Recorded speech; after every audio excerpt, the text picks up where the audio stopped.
Hello, welcome back. Happy Sunday. Welcome to my little corner on Twitch. My name is Cashinium. I'm going to be your host this afternoon while we take a little bit of a journey into the book that we've been reading here lately. On Sundays from 1 to 3, I do this little session I like to call You Are Loved, something I feel very much called to do. Something that I hope to expound on more in the coming month. But right now, it's from 1 to 3 p.m. every Sunday as best I can help it. 1 to 3 p.m. Central Standard Time. I come on here. I hop on. I go live. Just to love on people, to be there, to listen, and to talk. A lot of it is talking. I'm here to listen. So if anybody has anything they need to talk about, hit me up in Discord. It may not be me that ends up helping you, but somebody in my community might. And of course, that's what I'm all about, trying to help people as much as I can. And I think this book itself is helping people. I think reading this book has been helpful. And I think that it's something that even if you haven't sustained a whole lot of loss in your life, if you haven't seen all sorts of things crumble around you, which I think at this point everybody has, because we've all been through 2020. But even if you don't feel like you've seen the world crumble around you or things fall apart around you, I think you could really benefit from the words and the perspective that the author has. So I'm just getting situated here, getting my coffee, getting my throat warmed up as a manner of speaking, my vocal cords ready to read. But I hope everybody's having a fantastic Sunday, an even better weekend. It's going to be good. It's going to be real good.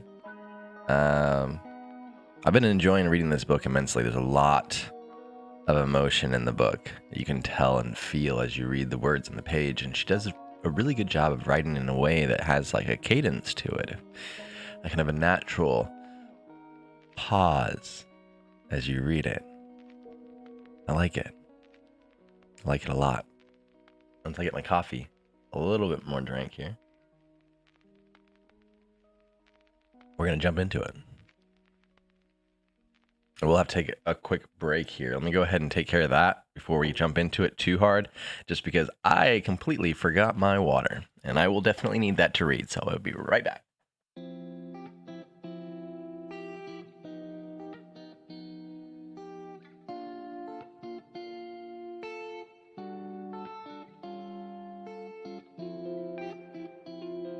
All right. There we go. Let me get that out of the way. Let me get this ready to go. And it's going to be so good. I think, though, I'm going to just go ahead and jump into it, because that way I don't feel like I'm rushed later on with the reading, which has been happening lately. Since most of these are designed to be listened to regardless of whether or not it's live, this keeps me accountable with me reading. And it also allows me to do it in a setting that people can enjoy live if they'd like, but by no means do they have to. And you can always come back and watch it. The recording does make it a little easier on people once I upload it to YouTube, I think, too. These chapters are kind of long, so I do want to go ahead and jump into it. So we're reading chapters 5 and hopefully 6, but looking at it now, it's a pretty good chunk of reading. We'll see. We'll see if we get through it that far. I have goals.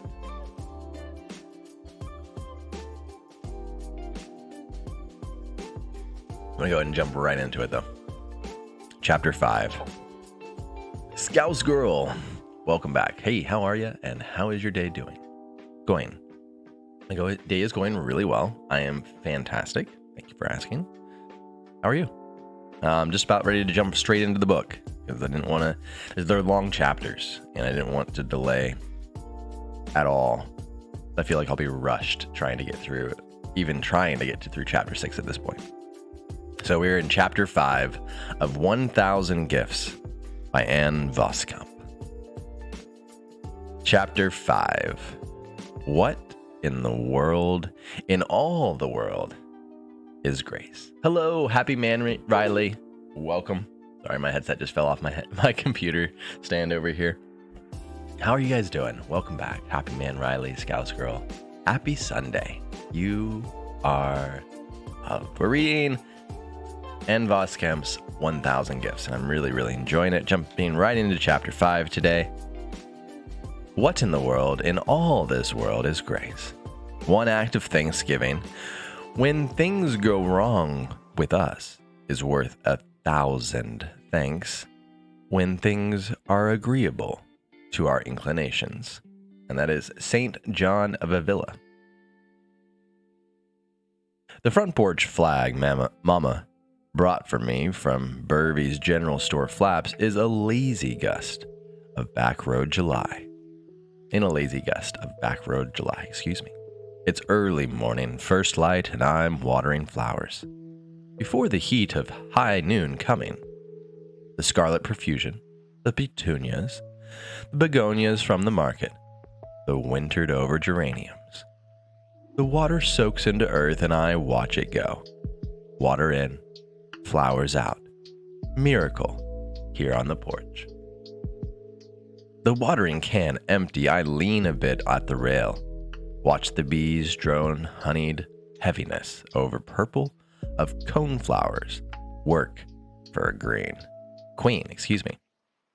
Then, sudden thrum out of nothing, a ruby jeweled hummingbird. I hold the breath, make the self invisible.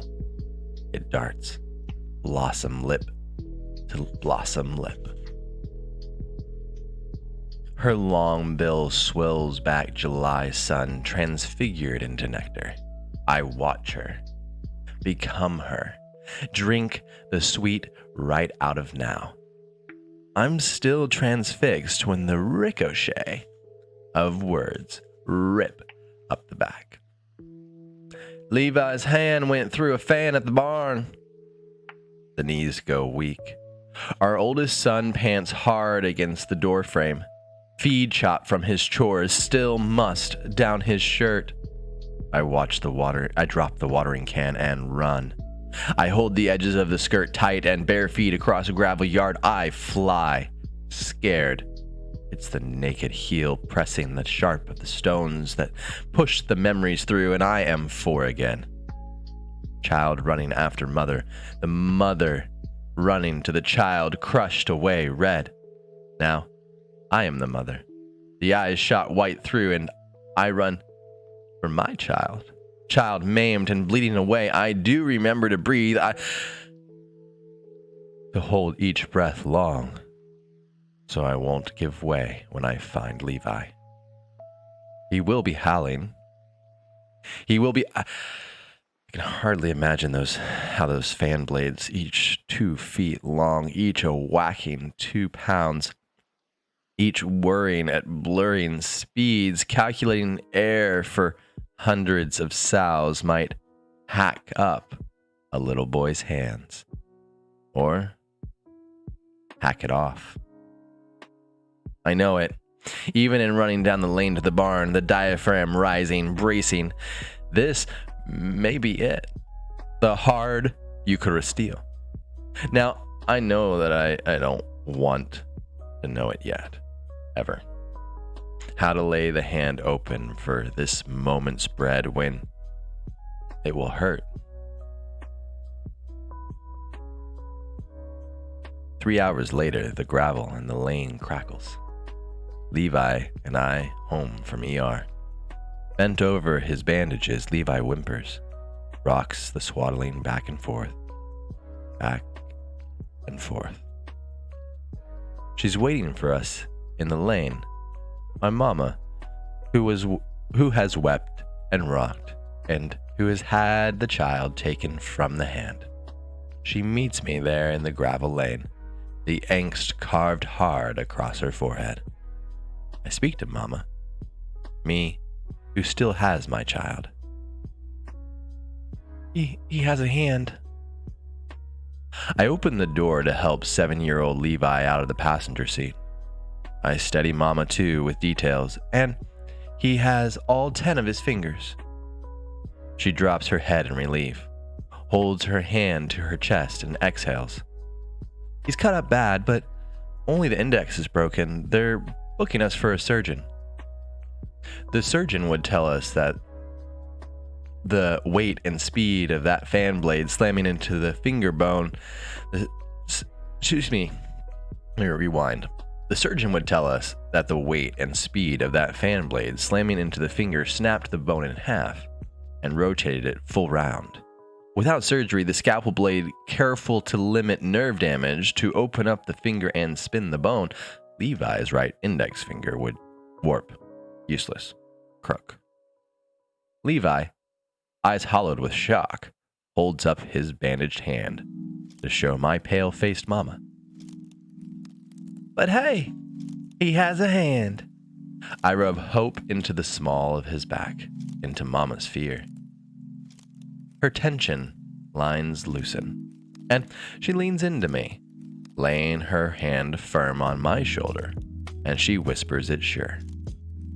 God's grace, she whispers. God's grace. She pats my shoulder, and I feel her relief and something dark, angry, ugly. I guide Levi into the house, one arm around, one shielding nearly shakes. Wait. I grab Levi, guide Levi. I skipped through sentences there. Excuse me, guys. I guide Levi into the house, one arm around, one shielding his wrappings, and a slippery question serpentines up and nearly shakes my tongue with its words, but I refuse it. Refuse the openings of lips to the wandering. But the words still come quiet, hard, and black, squeezing me tight. And if his hand had been right sheared off, what of God's grace then? Can I ask that question?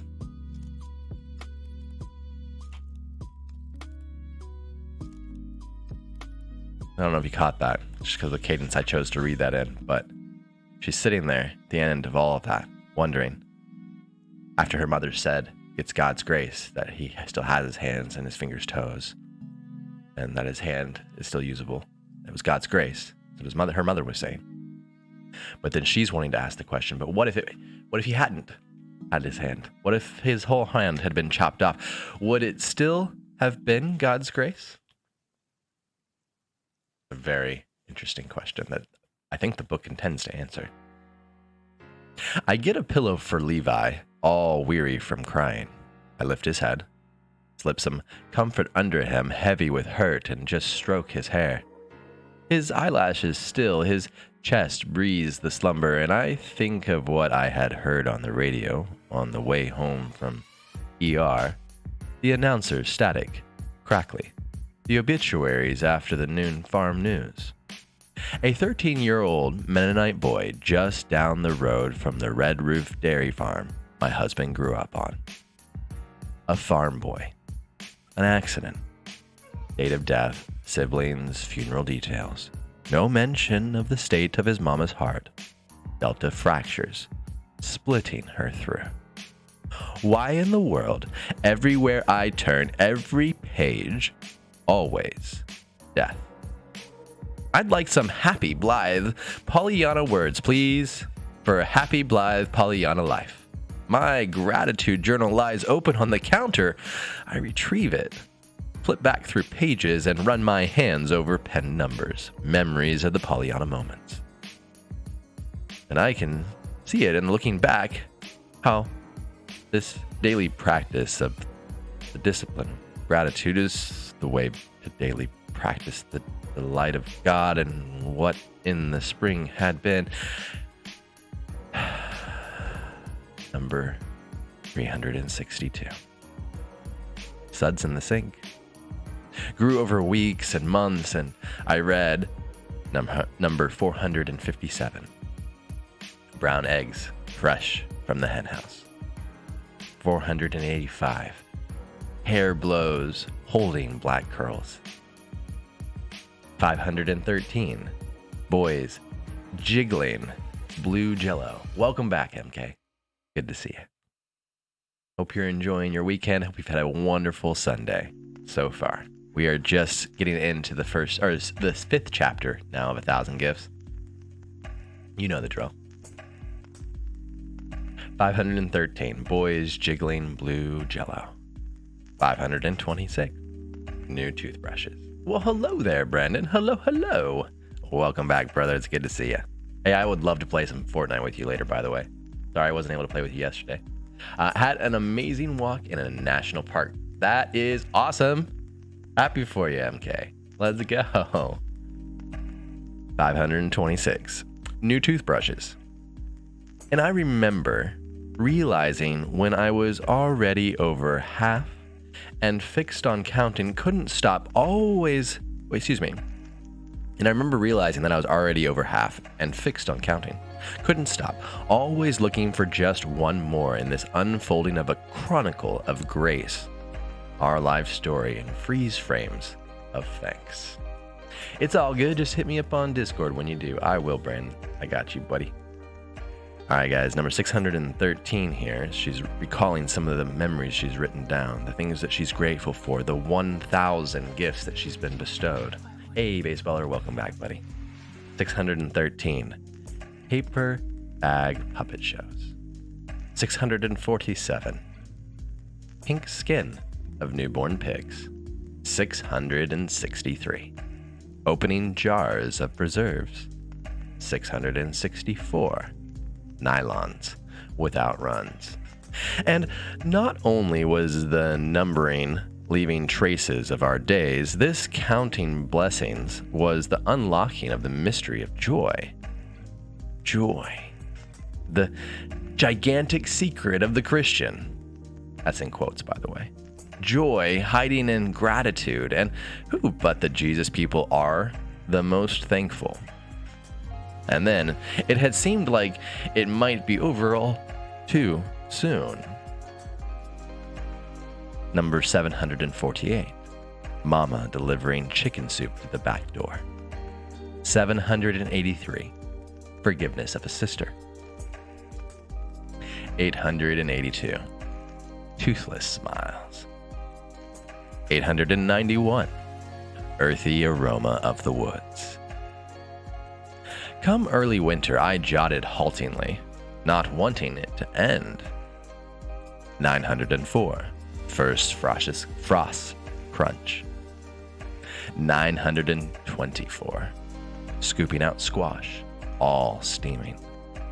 943, stepping over a dog when coming in through the dark.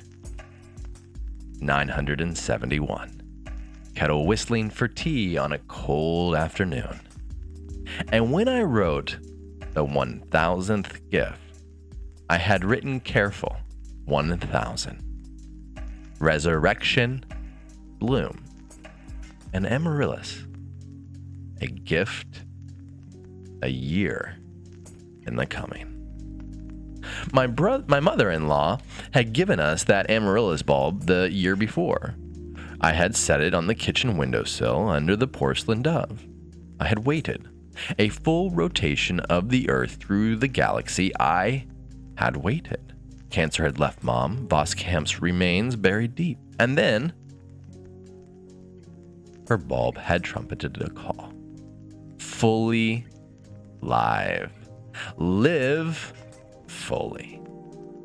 My 1,000th gift. I had swallowed hard. God had used the dare to give me this, led me all the way to give me this as the 1,000th gift. Exactly like this. To unfurl just this. Live fully. Mom Voskamp spoke to me from the grave. Here are gifts worth waiting 365 days for. Gifts worth counting to 1,000 for.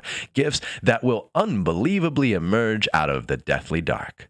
Joy is always worth the wait, and fully living worth the believing. The pursuit, the bloom, had trumpeted for weeks. Doing good, doing good. I'm happy to hear everybody's doing well. Happy Sunday, everybody. Was it all over now? I had turned the page. And into another year, another spring, another year of beans and corn and wheat under sun. I had kept writing it down, a free-for-all, a journal in my purse, one by my bed, another by the counter on the sink, or on the counter by the sink, a file on my computer, because the dare to write 1,000 gifts became the dare to celebrate innumerable, endless gifts. That initial discipline, the daily game to count, counting to 1,000, it was God's necessary tool to reshape me, remake me, rename me, and now, how could I stop being Anne, full of grace? Or was this now only the beginning of really becoming? Daily discipline is the door to full freedom, and the discipline to count to 1,000 gave way to the freedom of wonder. And I can't imagine not staying awake to God in the moment, the joy in the now. But awakening to joy awakens to pain. Joy and pain, they are but two arteries of the one heart that pumps through all of us, all of those who don't numb themselves to really living. Pages of the gratitude journal fill endlessly, yet I know it in the vein and the visceral life is loss. Every day, 9. What will I lose? Health? Comfort? Hope? Eventually, I am guaranteed to lose every earthly thing I have ever possessed. When will I lose? Today? In a few weeks? How much time have I got before the next loss? Who will I lose? And that's indefinite. That's definite. I will lose every single person I have ever loved. Either abruptly or eventually, all human relationships end in loss. Am I prepared for that? Every step I take forward in my life is a loss of something in my life, and I live the waiting. How and of what will I be emptied today? I return to Levi and pull the blanket up over our boy curled around his wound. I watch him sleep. Does anyone whisper in the dead boy's house, God's grace, God's grace? What in the world, in a world of certain loss, is grace? And the more of the blessings I name, this theological problem deepens, the kind that manifests itself between the breakfast table and the last light out.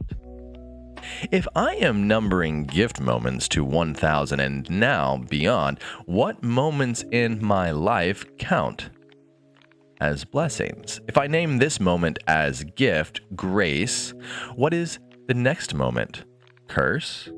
How do you know how to sift through a day, a life, rightly read the graces, rightly ascertain the curses? What is good? What counts as grace?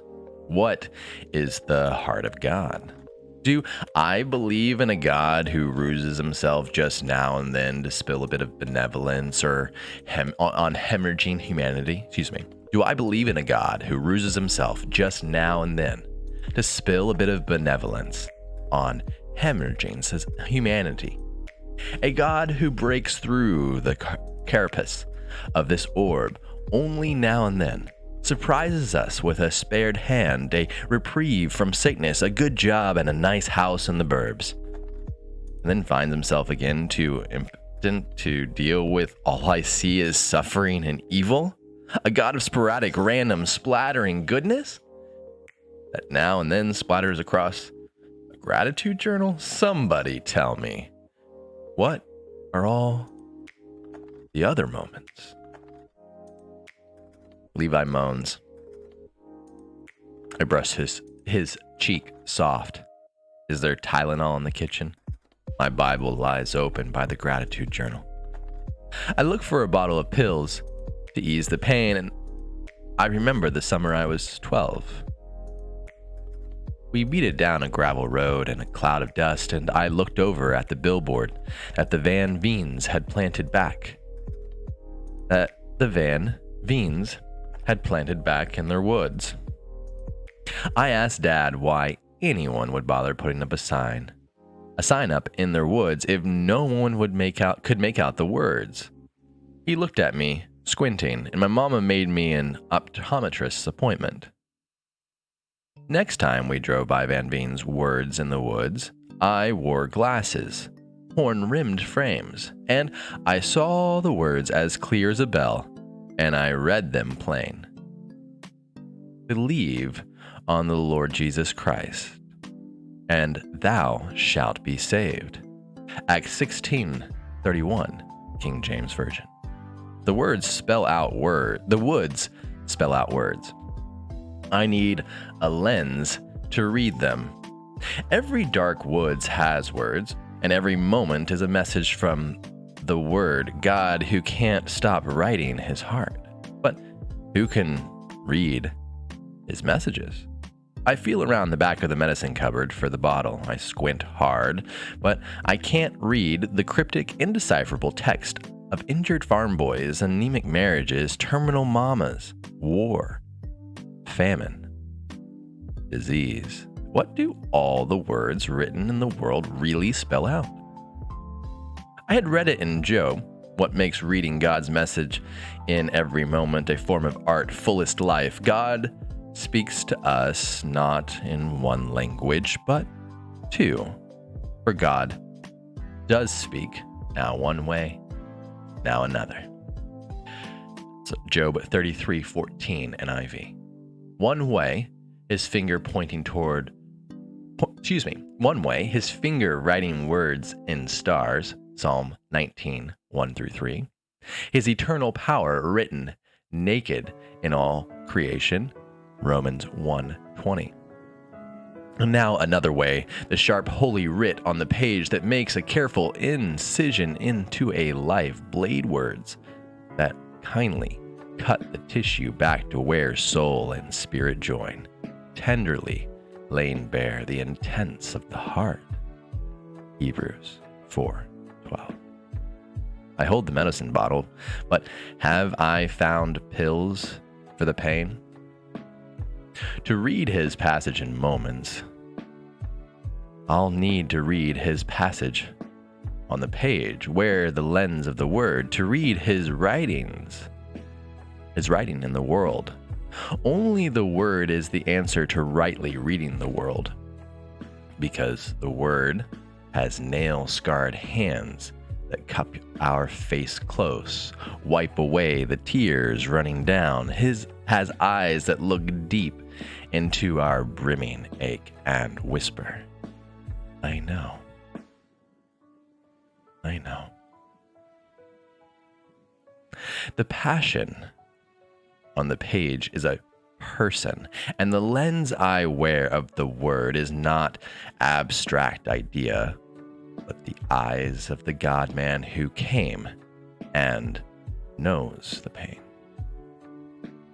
How does the Word read the world? I lay out 2 Tylenol for Levi in the palm. Levi moans, swallowing it down. I hold the glass of water and tell him the pain will ease in a bit, and I don't think about the surgery, that hand throbbing sore. He closes his eyes, tired. I pull up the blanket again, let him find comfort in the dark. And I go looking for medicine of my own, slipped in books and purse, taped to the fridge. Mirror over the sink, these cue cards are yellowed, old, tattered remnants of those days after I drove away from the locked ward of the psychiatric hospital, my belly swollen heavy with our first child, and I left Mama behind, her heart swollen too heavy with the emptiness of the child she watched bleed away before her eyes. Hey, Dustin. Welcome back, buddy. At the door of the ward, before the steel had slammed hollow shut, she'd slipped me her wedding band. so it wouldn't get stolen. I wore it home on the finger next to my own band.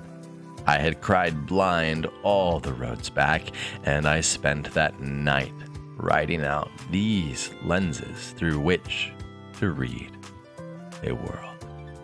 10 years longer, I've carried these cards. I stand in our bedroom by the window and hold a card to the light. I can hardly now make out the water-splat words of Isaiah 14:24. Surely, just as I have intended, so it has happened, and just as I have planned, so it will stand. As God plans, so it stands.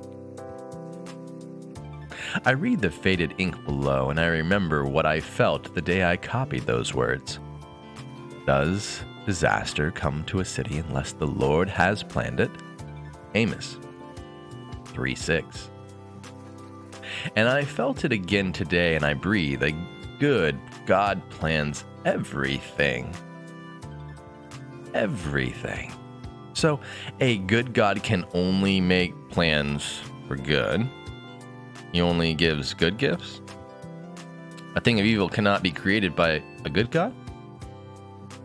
From the bedroom window, I watch a shadow move across the lawn, move out long across our wheat fields. That is what a shadow is, an empty space, a hole in the light. Evil is that, a hole in the goodness of God. Evil is all that lacks the goodness of God, a willful choice to turn away from the full goodness of God to that empty of his goodness. I watch the gray shadows slink away over the hill, the sun driving them east. All God makes is good. 1,000 Gifts by Anne Voskamp. All God makes is good. Can it be that that which seems to oppose the will of God actually is used of him to accomplish the will of God? That which seems evil only seems so because of perspective, the way the eyes see the shadows. Above the clouds, light never stops shining. But what perspective sees good in dead farm boys? Good in a little girl crushed under tires of a truck right in front of her mother's eyes. Good in a brother-in-law who buries his first 2 sons in a space of 19 months. And all the heinous crimes, and all the weeping agony, and all the scalding burn of this world. The sun rolls across wheat warm. I lean against the windowsill and watch it. I hear the echo, truth, words whispering down time's cavern, words that Julian of Norwich heard. See that I am God. See that I am in everything. See that I do everything. See that I have never stopped ordering my works, nor ever shall, eternally. See that I lead everything on to the conclusion I ordained for it before time began, by the same power, wisdom, and love with which I made it. How can anything be amiss? Perspective. How we see. Have a good one, Dustin. Thanks for dropping by, bud. And how should anything be amiss? I can see her name on that stone. 5 letters of my little sister named. Loved one. And I won't shield God from my anguish by claiming he's not involved in the ache of this world, and Satan prowls, but he's a lion on a leash, and God who governs all can be shouted at when I bruise, and I can cry, and I can howl, and he embraces the David hearts who pound hard on his heart with their grief, and I can moan deep that he did this, and he did. I feel him hold me. a flailing child tired in father's arms. I can hear him soothe soft. Are your ways my ways, child? Can you eat my manna, the stain on my mystery? Can you believe that I tenderly, tirelessly work all for the best good of the whole world, because my flame of love for you can never, ever be quenched? I only close my eyes, enter the dark too. Sometimes we need time to answer the hard Eucharistio. How do we converse with a God who may not seem to honor our honor? In the quiet, Levi sleeping, I wonder, cue card in hand, if I had the perspective of the whole, perhaps I'd see it. That which seems evil, is it the cloud of bringing rain? Hold on, let me skip this song. In the perspective of quiet, Levi sleeping, I wonder, cue card in hand, if I had the perspective of the whole, perhaps I'd see it. That which seems evil, is it a cloud to bring rain, to bring a greater good to the whole of the world? Who would ever know the greater graces of comfort and perseverance, mercy and forgiveness, patience and courage, if no shadows fell over a life? I dare flip the cue card over and I make out words on the backside. See now that I am he, and there is no God besides me. It is I who put the death and gave life. I have wounded, and it is I who heal. Deuteronomy 32:39.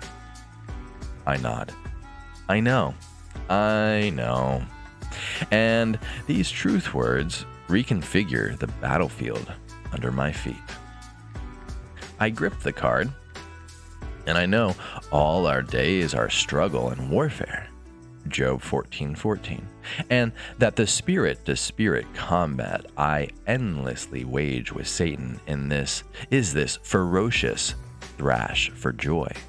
He sneers at all the things that seem to have gone hideously mad in this sin-drunk world, and I gasp to say God is good.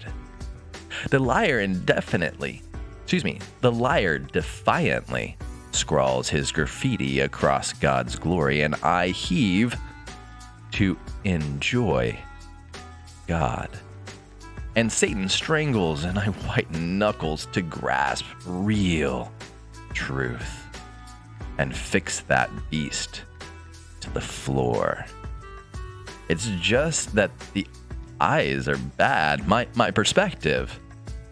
Your eye is a lamp that provides light for your body, Jesus said.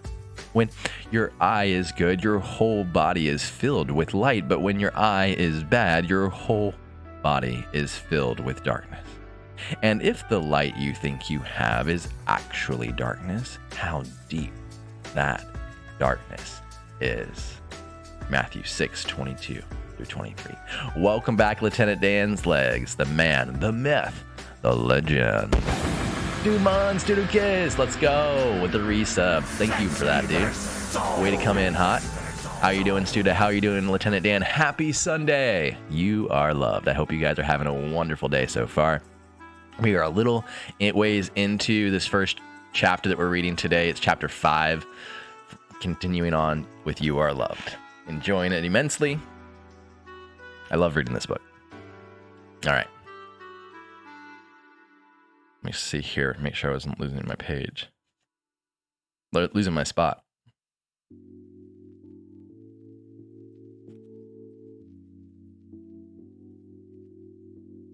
Doing well. I'm glad everybody's doing well. Thank you for showing up. I appreciate every single one of you. I hope you're having a wonderful weekend and even better Sunday.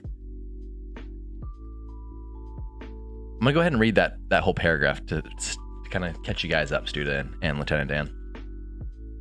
It's just that the eyes are bad. My perspective Your eye is a lamp that provides light for your body, Jesus said. When your eye is good, your whole body is filled with light. But when your eye is bad, your whole body is filled with darkness. And if the light you think you have is actually darkness, how deep that darkness is. Matthew 6:22 through 23. If Satan can keep my eyes from the word, my eyesight is too poor to read light to fill with light. Bad eyes fill with darkness so heavy the soul aches, because empty is never truly empty. Empty is only a full, deepening darkness. So, this is what it is to be Eve in the garden, Satan's hiss tickling the ear. Did God actually say? Genesis 3:1. I am now. Doing good. How are you? I'm good, thanks. I am now. Sweet. Sweet, sweet, sweet, sweet. No scripture glasses to read what God is trying to write through a prodigal son. Oh, wait, hold on. No scripture glasses to read what God is trying to write through a prodigal child. Scrawl my own quick editing on the half-finished story. Failure. Satan's tongue darts. Not wearing a biblical lens to decipher the meaning of a doctor's ominous diagnosis. Just read Satan's slippery interpretation. Cheated. Not using anything to bend the light of this world so I can read my own messy days. Spray on another layer of graffiti. Worthless. So, I have been ambushed. Without God's word as a lens, the world warps. I slip the cue card into my back pocket. Glasses slipped on. I catch a glimpse of myself in this bureau's antique mirror. The glass wavy and flecked with age. I only slightly distort. The phone rings. Levi still dozes. I lunge across the bed, try to grab the receiver before the next ring. It's John, my brother-in-law. He has the details of the Mennonite family's funeral arrangement for their younger son. I can't fathom that kind of grief. I'm thinking of shadows and whole. It hurts to talk. Levi breathes heavy on the couch, whole and here. I talked to the uncle. John's voice is steady. They have peace. They look at how the accident happened. The series of unlikely events change even one, and none of this would have happened. Levi groans. I sit by him, tuck the blankets over his shoulders. John speaking quietly on the other end of the line. The family accepts. God meant it this way. I shake my head, shake off disbelief, shake off this weight pressing hard on my chest. They can whisper it in the dead boy's house too? God's grace? God's grace. The unwavering faith of fissured hearts that stand in funeral parlors, look in the eyes of those offering condolences, and speaks it with sure voices. The Lord gave, and the Lord has taken away. Blessed be the name of the Lord. Job 1:21, New King James Version. Twice, I'd stood in the same pew as John and at the funerals of both of his sons. And I had turned and had seen for myself how John stood with the congregation and sang it clear, Blessed be the name of the Lord. Twice, John sang his lifelong favorite scripture before the coffins of his sons.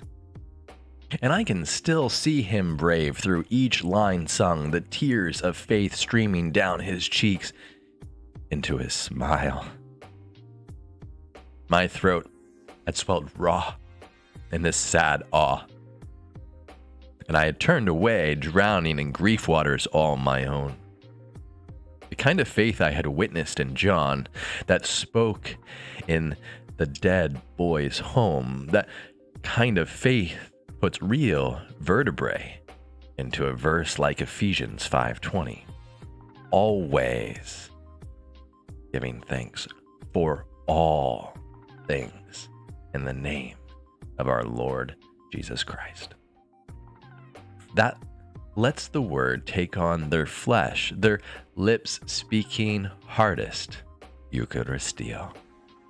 I hang up the phone and I stand for a long while, just watching Levi breathe, watching Levi live.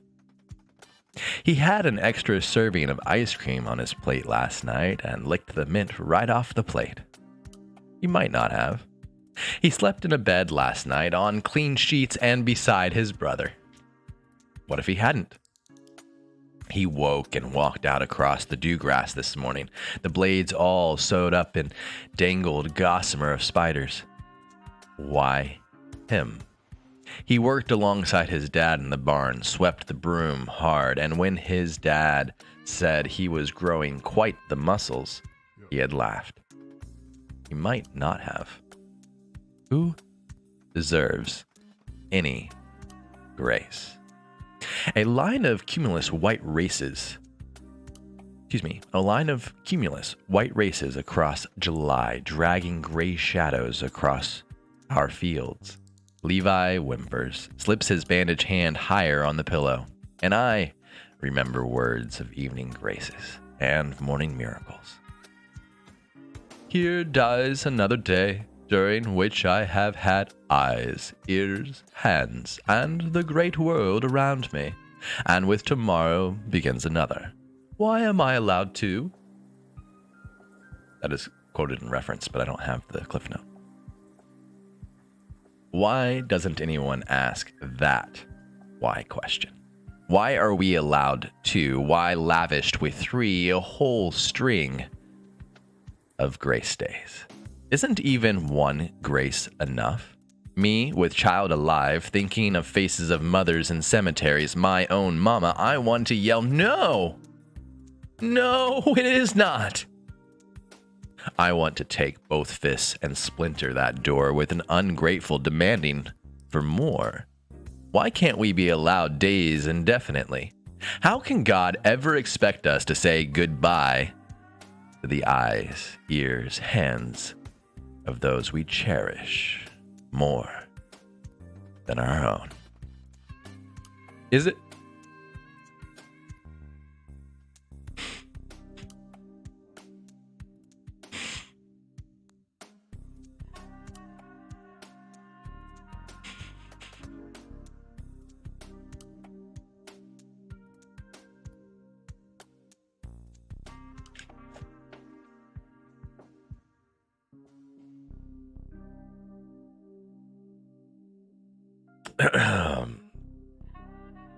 Is it because his heart awaits us at home? Because if we don't say goodbye here, when will we meet him there? Thank you, Scout.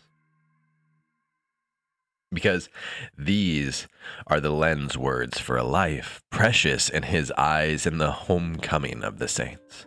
Psalms 116 through 15. Blood seeps through the edge of Levi's bandage. I put the bottle of Tylenol back in the cabinet.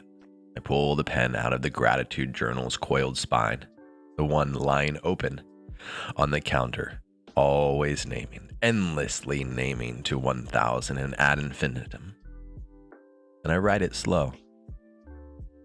Levi's index finger. Bandages and pain relief. That we are allowed to, a grace miracle I hardly ever notice. When I realized that it is not God who is in my debt, but I who am in his great debt, then doesn't all become gift? For he might not have. Give me a second here, guys. I gotta blow my nose. Be right back.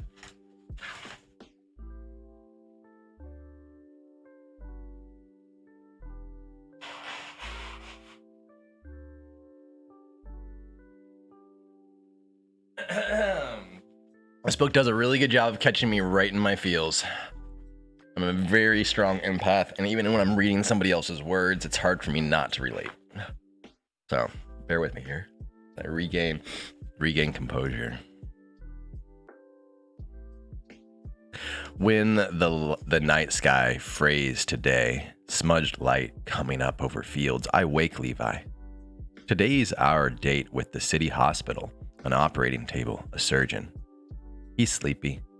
He drags to the back door, holding his splint and bandaged hand to his chest, and I tie his shoelaces. The farmer leans against the open door, and takes my hand, and I take Levi's other one.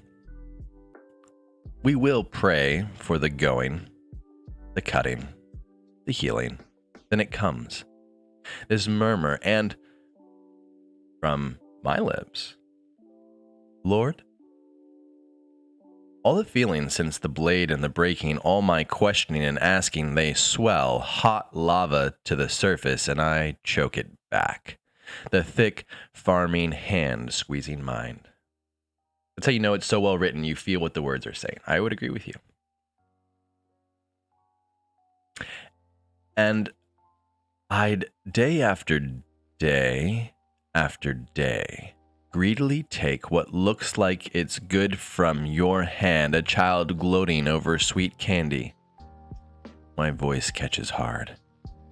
I've been a thief, trying to hoard away all the good. But, in quotes, but that I'd thrash wild to escape when what you gave from your hand feels bad, like gravel in the mouth. Oh, Father, forgive. Should I accept good from you and not trouble? Job 2:10. I pray Job's words, and heat flows down liquid. What if that which feels like trouble, gravel in the mouth, is only that feeling? What if faith says all is? I think it. But do I really mean it? I gather up Levi and hand, and the man at the door kisses us both goodbye, and we wind through the dawn dark. The radio snaps out sound bites of presidents, celebrities. Lights flicker in milking parlors, farmers at chores. I click off the radio and slip over to scripture on CD. The Gospel of Matthew. In the slumber of towns, the odd kitchen light flashes by. Jesus said, and then Jesus replied, and a voice from heaven said. My fingers wrap hard around the steering wheel. At a gray intersection of two empty country roads, I idle, long, stunned. It's coming out of the same stereo speakers, like the voice of presidents, dignitaries. These are the words of God. Headlights make holes in the slate morning. I nudge Levi, gentle, odd. We're listening to God. And out of the speakers, I hear him clear. But Jesus told him, no, the scriptures say. People do not live by bread alone, but by every word that comes from the mouth of God. Matthew 4:4. I listen and I live fully on what comes straight from his mouth. That serpent He slithered with that lie that God doesn't give good but gives rocks in the mouth, leaves us to starve empty in wilderness, and we'll just have to take lessons from Satan on how to take the stones of the careless God and make them into bread to feed our own hungry souls. And I hear it straight out of the speakers on a July morning breaking, the Son of God saying there is only one way to live full, and it is, quote, by every word that comes from the mouth of God, end quote. It is all that Jesus used to survive in the desert. In his wrangle with silver-tongued Lucifer, only this, quote, it is written, end quote. And it's the word of God that turns the rocks in the mouth to loaves on the tongue, that fills our emptiness with the true and real good, that makes the eyes see, the body full of light. I glance at the clock. Levi is to roll into the operating theater in 3 hours. The word of God whispers through the speakers. Levi drifts back to sleep. The countryside splits open, the earth unpeeled into sun. The wheat wears gold. I drive out of dark and into morning glory. I awake to the strange truth that all new life comes out of the dark places, and hasn't it always been? Out of darkness, God spoke forth the teeming life. That wheat round and ripe across all these fields, they swelled as hope embryos in womb of the black earth. Out of the dark, tender life unfurled. Out of my own inner pitch, 6 human beings emerged, new life wet and fresh. All new life labors out of the very bowels of darkness. The fullest life itself dawns from nothing but Calvary darkness and tomb cave black into the radiance of Easter morning. Out of the darkness of the cross, the world transfigures into new life, and there is no other way. Then, yes, it is dark suffering's umbilical cord that alone can untether new life. It is suffering that has the realest possibility to bear down and deliver grace. And grace that chooses to bear the cross of suffering overcomes the suffering. I need to breathe. I roll down the window. I inhale the pungency of a passing hayfield and bloom of clover, ditches with those altogether wild, black-eyed Susans swaying in early air. I try to think straight. Truest, straight, my pain, my dark, all the world's pain, all the world's dark. It might actually taste sweet to the tongue. Be the genesis of new life? Yes.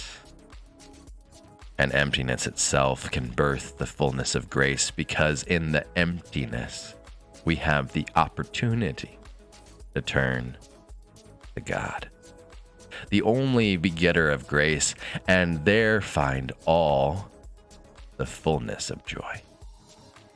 So, God transfigures all the world. Darkness transfigures into light. Bad transfigures into good. Grief transfigures into grace. Empty transfigures into full. God wastes nothing. Quote, make everything work out according to his plan, end quote. Ephesians 1:11. We pull into the hospital parking lot, and I park across from the entrance sign that reads oncology. A mother pushes a wheelchair down the sidewalk, bald-headed son gripping a stuffed tiger. I open the door for Levi. I wear my lenses and I pray to see. Who knows when you might climb a mount of transfiguration?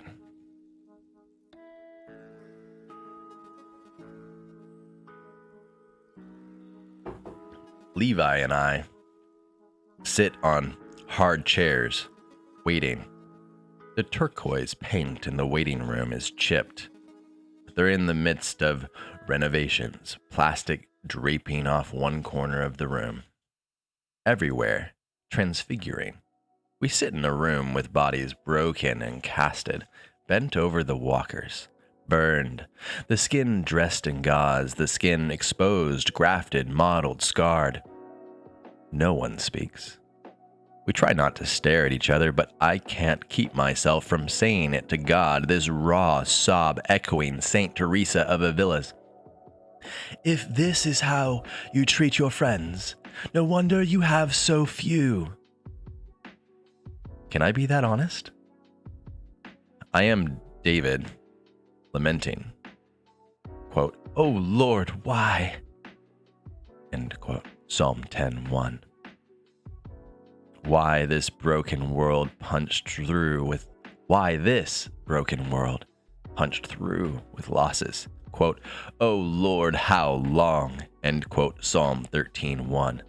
How long until every baby thrives and all children sleep down the hall from a mom and dad wrapped up in love, and each womb swells with vigorous life, and every single cancer clinic sits empty, and we all grow old together? How long? I know a neighboring Mennonite woman folding away the clothes of her dead son, and I sit in a room full of the battered and busted, and I lament. Please. And he takes the empty hands and draws me close to the thrum of love. You may suffer loss, but in me is anything ever lost, really? Isn't everything that belongs to Christ also yours? Loved ones lost still belong to him. Then aren't they still yours? Do I not own the cattle on 1,000 hills? Everything. Aren't then all provisions in Christ also yours? If you haven't lost Christ, child, nothing is ever lost. Remember, through many tribulations, we must enter the kingdom of God. And in sharing in my son's suffering, become like him in his death. You come to know Christ and the power of his resurrection. And I nodded soft. Yes, Father. You long to transfigure all, no matter how long it takes. You long to transfigure all. A wrinkled man in the wheelchair with the legs wrapped. A girl with her face punctured deep with the teeth marks of a dog. The mess of this world, and I see this. All this is what the French call de un peu affreux. What the Germans call hübsch hässlich, the ugly, beautiful. That which is perceived as ugly transfigures into beautiful. What the post-impressionist painter Paul Gauguin expressed as les ludes peu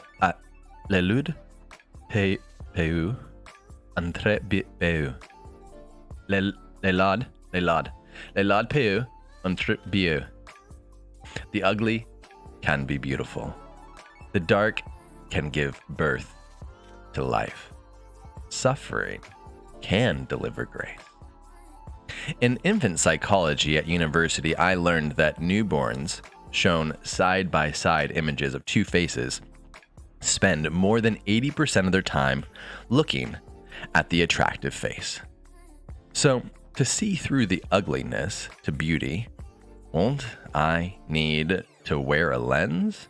I'll need my own transfiguration to enter a kingdom where the prince is born into a manure-smeared feed trough, where holy God touches leper sores, breaks bread with cheats, where God wounds himself through with nails on a cross, and we wear the symbols as beauty.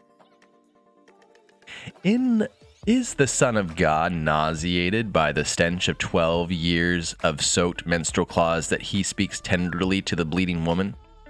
Is he repelled by the crazed eyes, the foul talk, or bad breath of the demon-possessed man?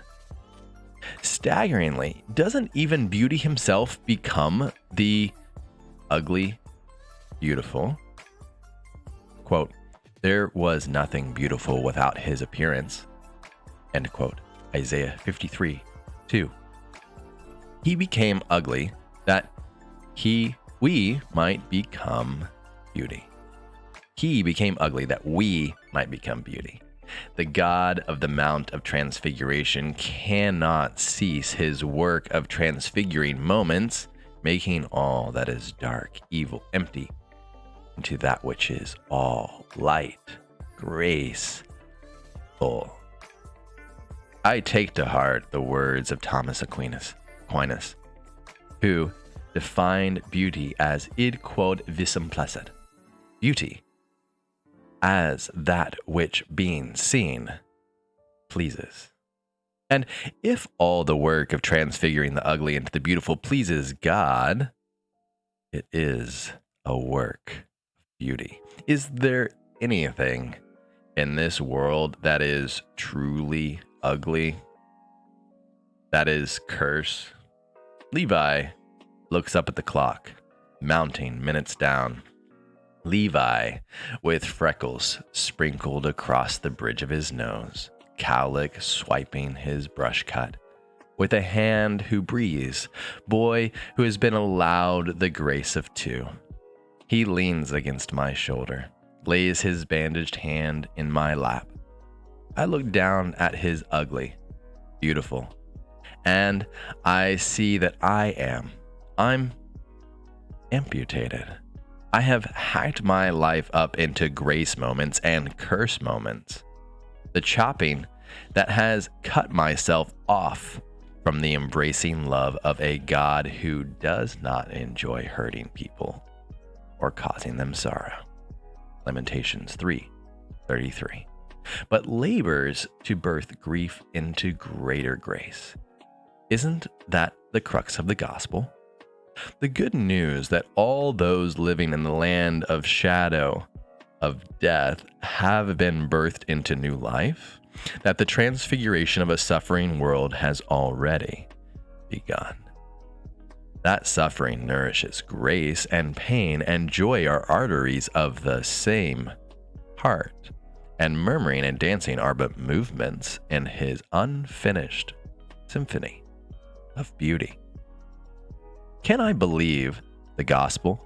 That God is patiently transfiguring all the notes of my life into the song of his Son? What in the world, in all this world, is grace? I can say it certain now. All is grace. I see through the woods of the world. God is always good, and I am always loved. God is always good, and I am always loved. Everything is Eucharistio, because Eucharistio is how Jesus at the Last Supper showed us to transfigure all things. Take the pain that is given, give thanks for it, and transform it into a joy that fulfills all emptiness. I have glimpsed it. This, the hard Eucharistio, the hard discipline to lean into the ugly and whisper thanks.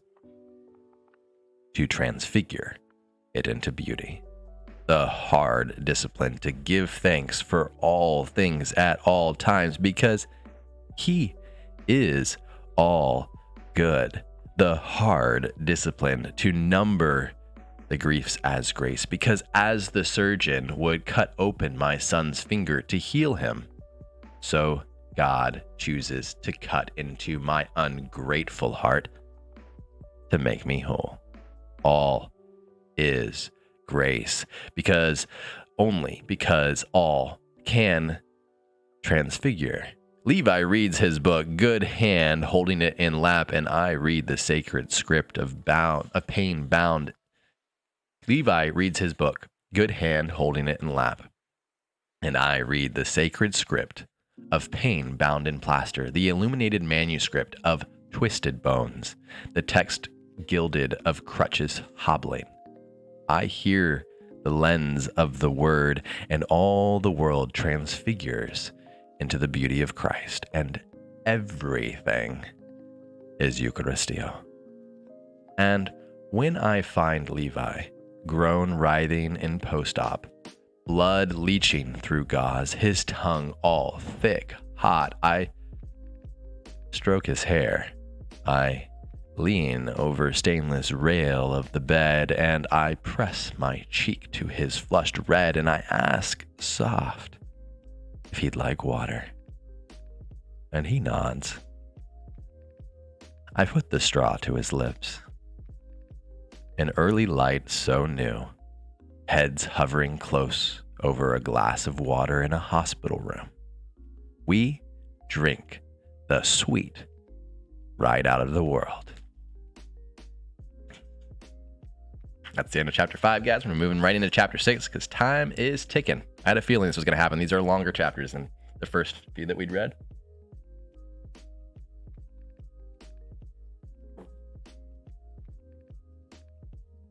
Chapter 6. What do you want?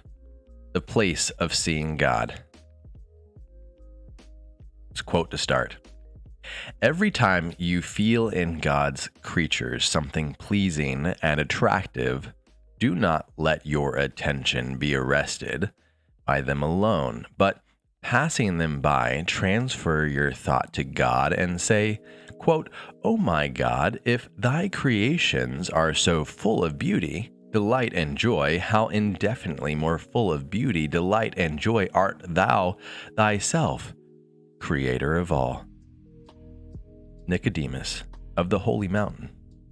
That quote is not actually closed, interestingly enough. It opens the quote, and it is not closed. Anyways. You will want to see this. He takes my shoulder in his hands, large and field-worn, and draws me close. I fight the urge to writhe. It's not him, not his hands holding me, the whisper of his voice, his eyes inviting me now. It's just that I'm feeling time's strangling grip, struggling to make a cathedral of the moment, to hallow it with the holy all here. It's late, and I've got an even later dinner to dish onto 8 empty dishes.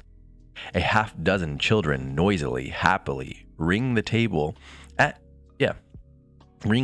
with their hardly washed hands and silly jokes replete with snorts and grunts and dirty feet still needing bathing.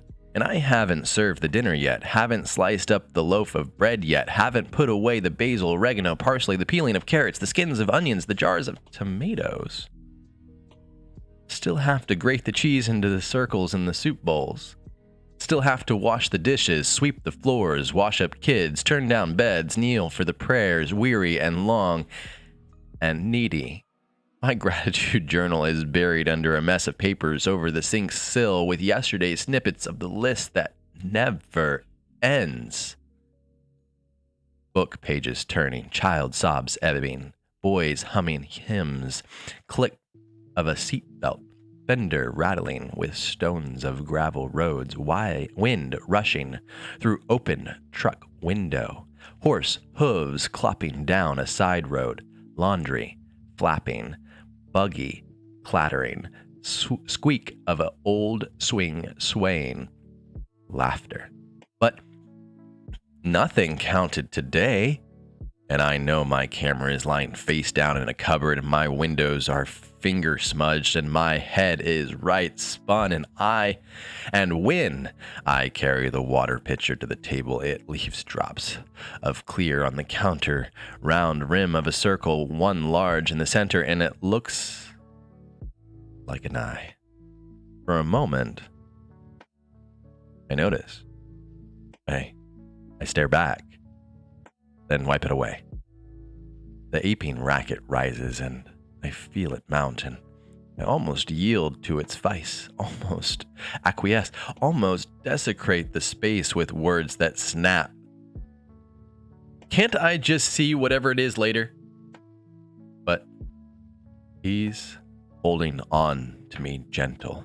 He's smiling broadly. He's leaning his face into all my knotted angst, and his hands slide down my arms, bold, blind love, and his thick fingers twine mine.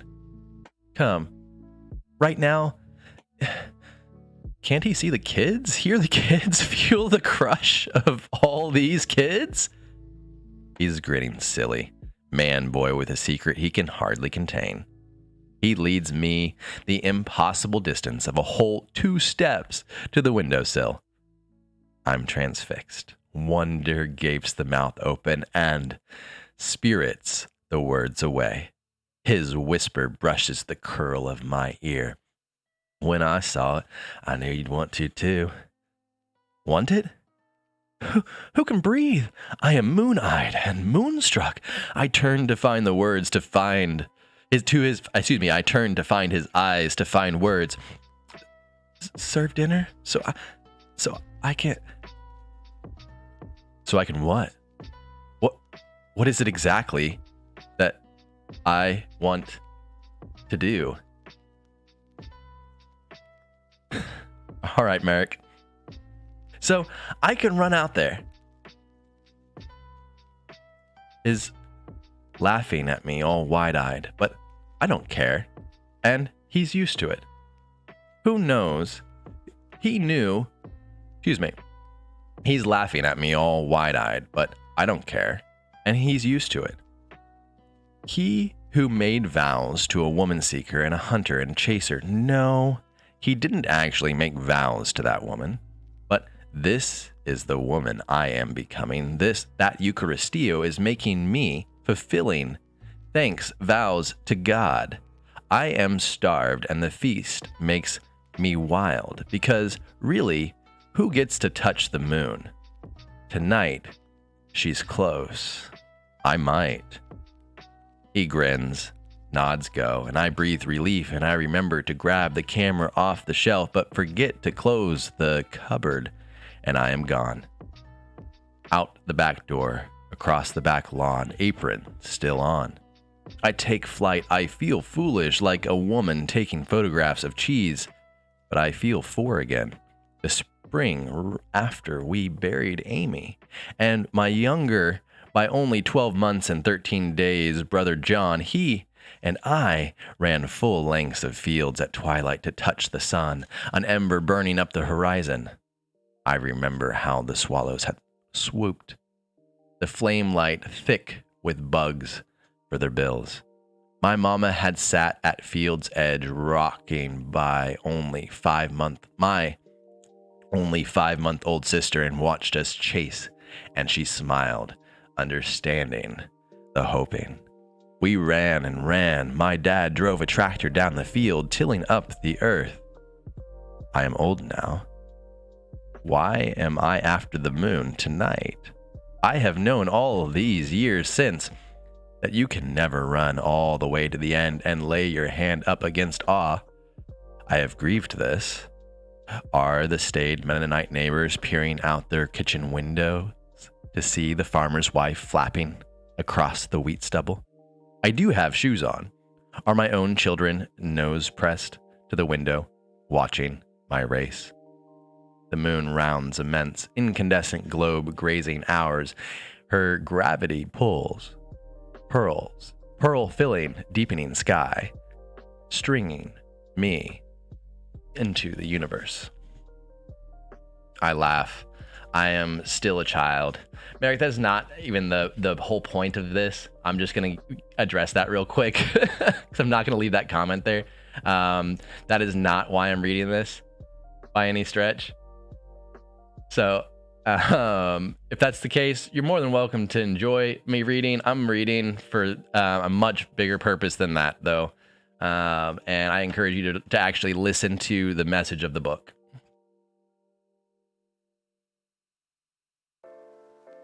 Because it's not even remotely on that topic.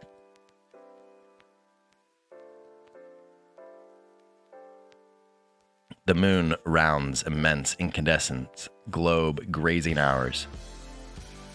Her gravity pulls, pearl filling deepening sky, stringing me into the universe. If I race to field's edge, Earth's rim, can I stroke her lustrous curve, drink her lily white skin? I laugh. I am still a child. She is a harvest moon aching, swaying over the golden fields, womb swelling round with glory, and she's rising away. I gather my apron close, run faster through the wheat stubble. Who am I to see glory with unveiled face? Welcome back, Dustin. Is that what the child seeks?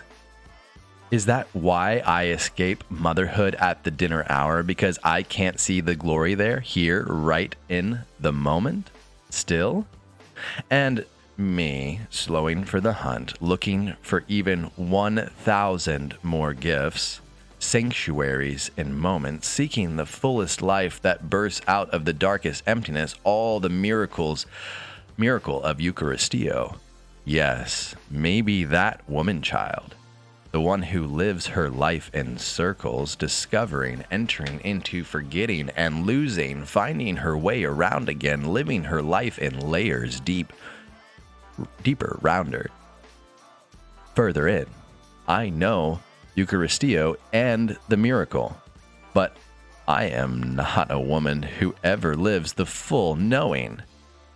I am a wandering Israelite who sees the flame in the sky above, the pillar, the smoke from the mountain, the earth open up and give way, and still I forget. I am beset by chronic soul amnesia. I empty of truth and need the refilling. I need come again every day, bend, clutch, and remember, for who can gather the manna but once, hoarding and store away sustenance in the mind for all of the living? An arrow of geese catch the moon before I do, black silhouettes shooting her through. I run harder. The flock lifts her higher into night coming down. Lowly cries heralding the coming autumn. They pierce me through. There, at our fence line, where our wheat fields gives way to foreign land, I gasp to inhale, crumple the earth. The moon on the geese wings climbs. I am of Terra. They are of heavens. I've only come to witness. Is this why I've come? The weight of all this stark beauty crushes lungs. Mine burn.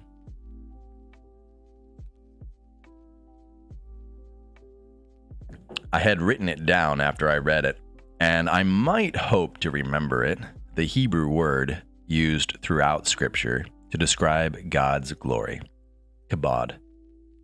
It derived from the root word meaning heaviness. Dusk, dusk, and all the arcing. Hold on. Yeah. Dusk and all the arcing dome and the field and the great bellied moon. It all heaves, heavy with the glory.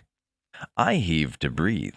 The whole earth is full of his glory, sky, land, and sea, heavy and saturated with God. Why do I always forget? Yeah, I'm no different than Jacob waking from sleep before full moon rising, Quote, Then Jacob awoke from his sleep and said, Surely the Lord is in this place, and I wasn't even aware of it.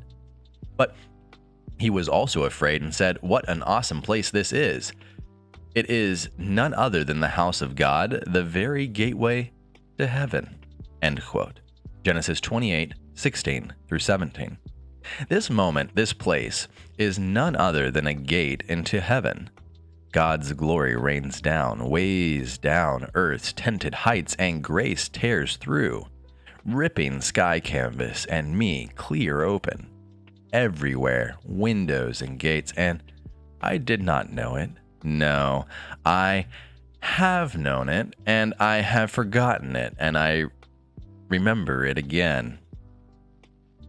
Where markest? Not sure what you're asking there, Dustin. The weight of God's glory, not illusory or ephemeral, but daily and everywhere, punctures earth's lid and heaven falls through the holes. I kneel and weep, moonstruck. Bowed at the edge of the world, Jesus asks me, spun in circles, me coming to only to lapse and to forget. Again, he asks soft of me, who is yet again lost, what he asked of the man born blind. Quote, What do you want me to do for you? End quote. Luke 18:41. Why have I run? A mama with children, a wife with full house, a father's child living Eucharistio, and even the hard. His eye is on me under the moon, penetrating my own shroud.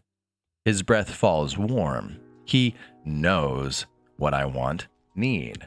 Has he called me because he wants me to do my own plumbing of the soul? What do you want?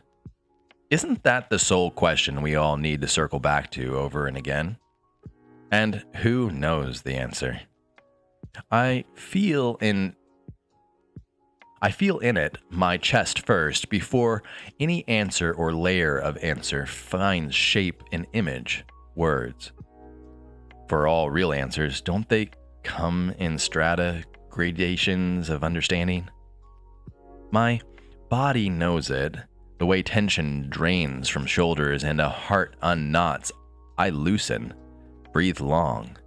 I slow, moonlight, cascades, and a smile spreads in its wake. What do you want?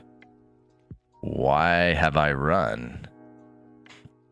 A summer of traveling to the city with Levi for follow-up visits with the surgeon. A summer of physiotherapist appointments and daily bending exercises trying to work his gnarled joint, stretch through the scar tissue stiff. Yes, the whole of life. These exercises to break down the knotting scar tissue from the fall. A summer of pain, always the running. A summer of grace, always the revelation. Pain is everywhere, and wherever the pain is everywhere, and wherever the pain, there can be everywhere grace. And yes, Jesus. I am struggling, and I get turned around, but I think I know, at least in part, what I want. If I had never run, if I had never fallen, and here, I am not sure I would have known with blazing clarity. May not know all that it means, but this is what I want. This kingdom laden with glory, this pearl of great price, the field I'd sell everything to possess. This is the pearl that crams me with happiness that throbs, serrated edge, pit open wide for more of his glory. The only place we have to come before we die is the place of seeing God. This is what I'm famished for. More of the God glory. I whisper with the blind beggar, Lord, I want to see. Luke 18:41. That's my moaning pulse. See. The camera. I slip the camera out of the pocket of my apron. How can this sensor, point and shoot, in the palm of my hand capture what the eyes see? The soul memorizes. I kneel low on wheat stalks at the edge and I frame up the moon. I want to see beauty in the ugly, in the sink, in the suffering, in the daily, and all the days before I die, the moments before I sleep. Isn't beauty what we yearn to burn with before we die? What else so ignites hot flame? Beauty is all that is glory, and God is beauty embodied, glory manifested. This is what I crave. I hunger for beauty. Is that why I must keep up the hunt? When I cease the beauty hunt, is that why I begin to starve, waste away? I laugh because haven't I run, pursued? I must have shoot for beauty, the word C.S. Lewis used from the German, to long for, sehen, like a mania, sucht. I honestly am not even sure if I'm pronouncing that right. I have run because I long for beauty like a mania. A woman leaving dinner, running an apron for the cast of the moon. When I can't find it, is that why my soul goes a bit wild, morose, crazed, strange? I hadn't even noticed that I'd been hungry for beauty until I ran for the moon. Today, frayed, unraveled at the edges a bit with dishes and dirt and paraphernalia dumped by kids. But only yesterday, I had been numbering moments, counting graces. I thought I had felt soul nourished. Is that it? Like an addiction, a compulsion that can't stop? It's seeking? Do I always want to see more beauty, more of the glory of God? Because that is what I am made for, to give Him more glory, more Eucharistio, more. And not only yesterday, but today. Manna today, or I starve. The moon has all my gaze, God glory, heavy and mounting. I kneel here, needing to know how a hung rock radiates ethereal. This beauty is not natural, not of nature. This beauty is not merely form and color, but God's shining garment's hem. Beauty is the voice endlessly calling, and so we see, so we reach. Doubt the philosophies, doubt the prophecies, doubt the Pharisees, especially the ones seen in mirrors. But who can doubt this beauty? Beauty requires no justification, no explanation. It simply is and transcends.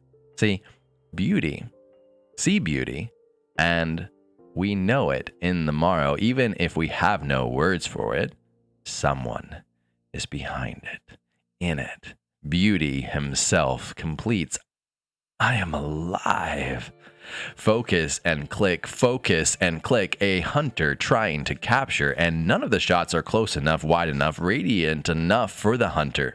What is this I feel sitting here, coursing through me, relentless, hot, ardent? I have to seek God's beauty, because isn't my internal circuitry wired to seek out something worthy of worship? Every moment I live bowed to something, and if I don't see God, I'll bow down before something else. Is worship why I've run for the moon? Not for lunar worship, but for true beauty worship, worship of Creator beauty Himself. God is present in all the moments, but I do not defy the wind in the pines, the snow falling on hemlocks, the moon over harvested wheat. Pantheism, seeing the natural world as divine, is a very different thing than seeing divine God present in all things. I know it here kneeling, the twilight so still. Nature is not God, but God revealing the weight of himself, all his glory through the looking glass of nature. I had told it once to a questioning son that theology is but that word of theos and logi, God, and study. The theology is to study God. I had always thought of the hefty concordances on the high shelf in the study, but isn't this too the deep study of the Spirit God, the revelation of God over the farm? How I want to see the weight of glory break my thick scales, the weight of glory smash the chains of desperate materialism, split the numbering shell of deadening entertainment, bust up the ice of catatonic hearts.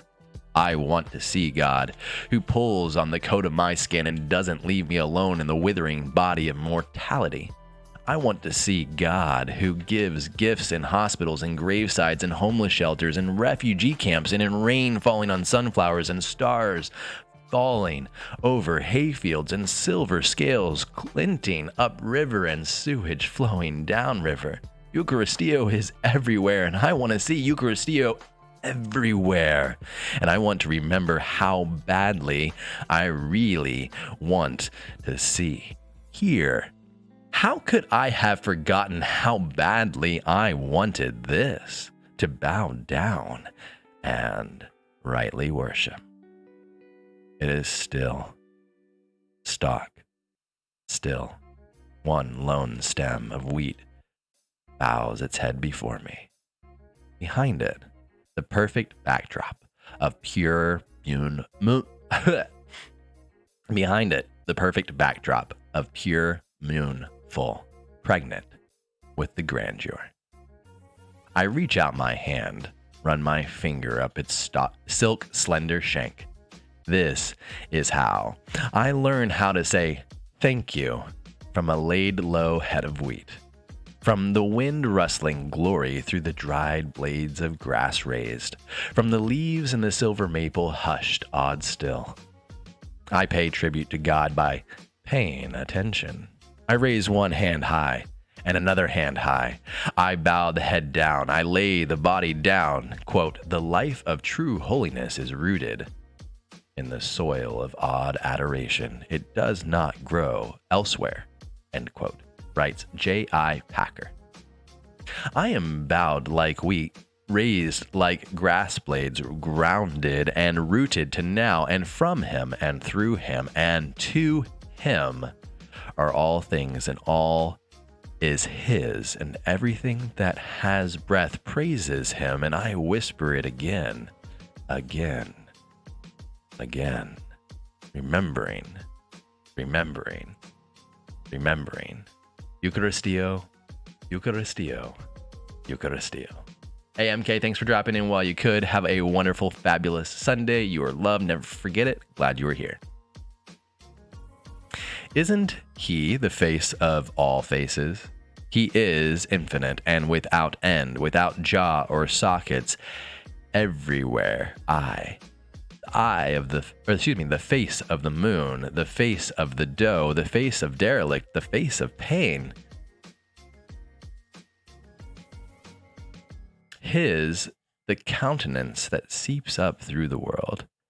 Face without limitation, face that plays in 10,000 places. All beauty is only reflection. And whether I am conscious of it or not, any created thing of which I am amazed, it is the glimpse of his face, to which I bow down. Do I have eyes to see it's him and not the thing? Satan came in the scales that gleamed, a thing of beauty, and he lured the first woman, and she was deceived. Beauty, the disguise, can slide. Dangerous, true, authentic beauty requires of us, lays claim to us, and it is this, the knees bent, the body offered in obedience. A pantheist God is a passive God, but omnipresent God is beauty who demands worship, passion, and the sacrifice of a life, for he owns it. Do I have eyes to see his face in all things, so I'm not merely dazzled by the trinket, glitzy bauble dangling for the ogling? Still, it flakes and breaks, and I strain for more to lie prostrate before. Hold on, let me read that sentence again.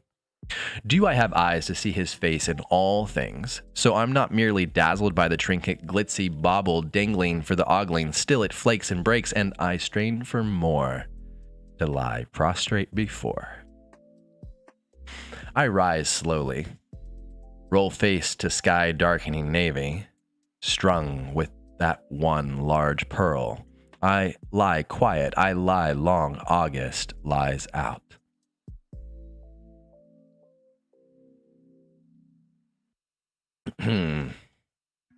A sparrow flits low, a surprise. The moon is so white. I could lie here forever, murmuring the only language of the God glory, gratitude. It's all so unlikely. I have never before run. I have never before stretched out prostrate. Why am I out in this evening field lying under moon? Is Eucharistio opening the eyes wider, the heart deeper? Is this paradox that giving thanks for what is creates an appetite for more, not for more things, but for seeking more of God to give more glory? Looking is the love. Looking is evidence of the believing. The moon swings higher. I remember reading it only weeks before, sitting in the surgeon's room waiting with Levi.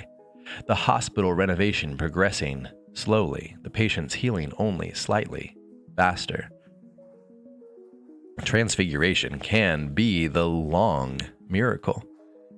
Levi had daydreamed out the waiting room window, listened to the stories of car accidents and work injuries from the bandage, and I had held my book. I'd read how the Israelites looked down and saw much to bemoan, much to complain about.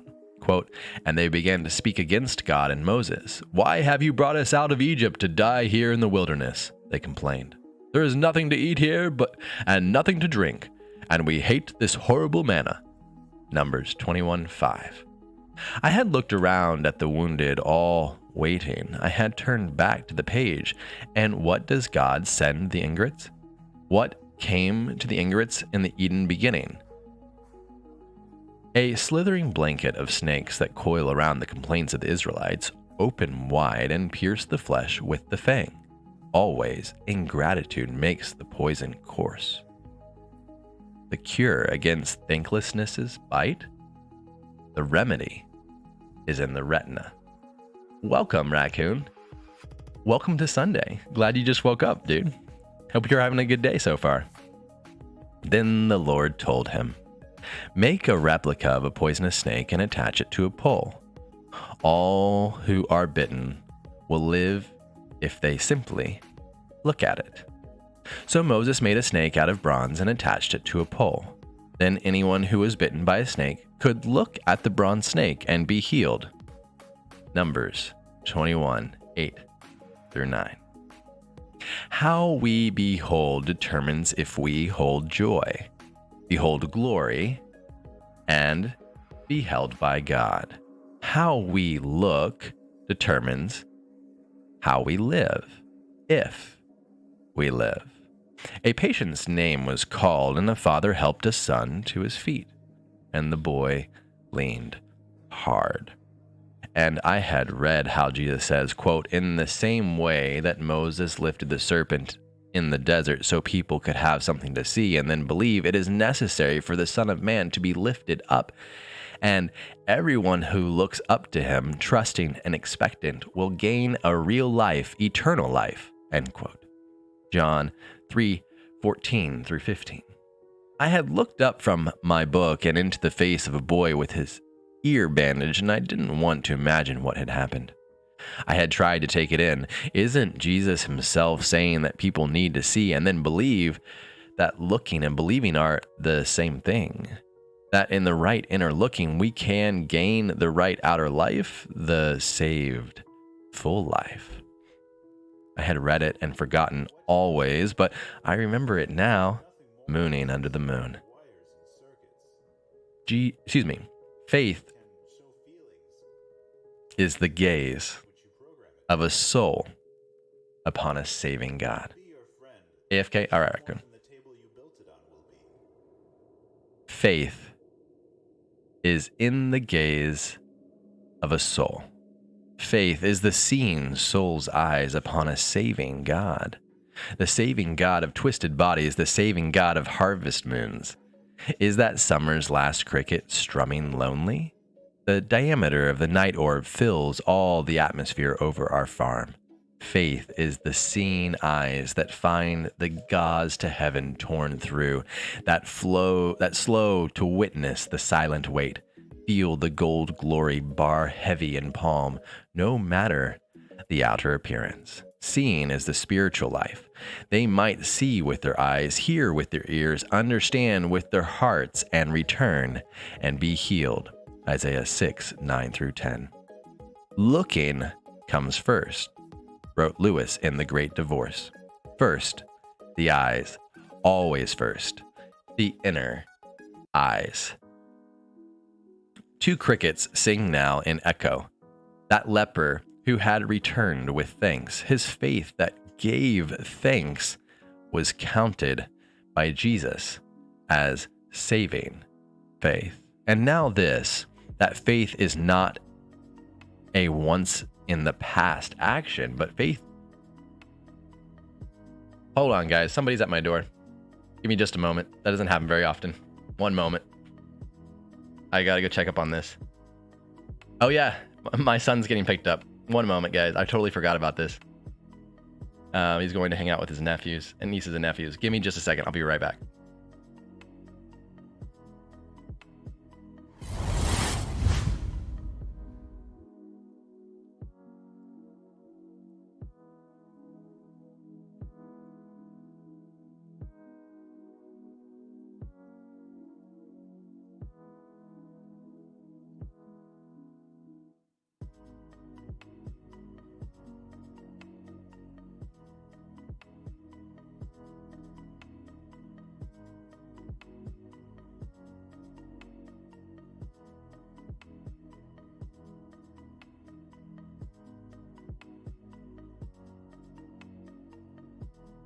All right, guys, just an oversight in timing. I totally forgot that he was getting picked up around 2:30, 2:45, which is right now.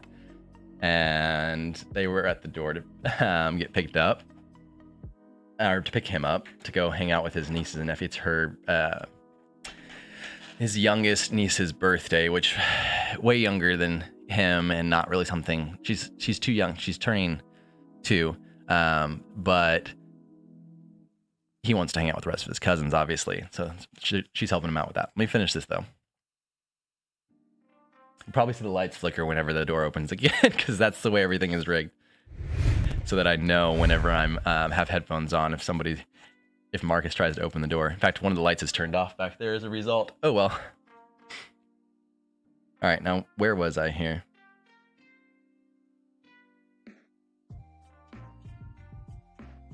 I totally lost my spot. I'm looking now at the rest of the book chapter, though, and I'm going to try to get through this. We've got 5 more pages, not really enough time.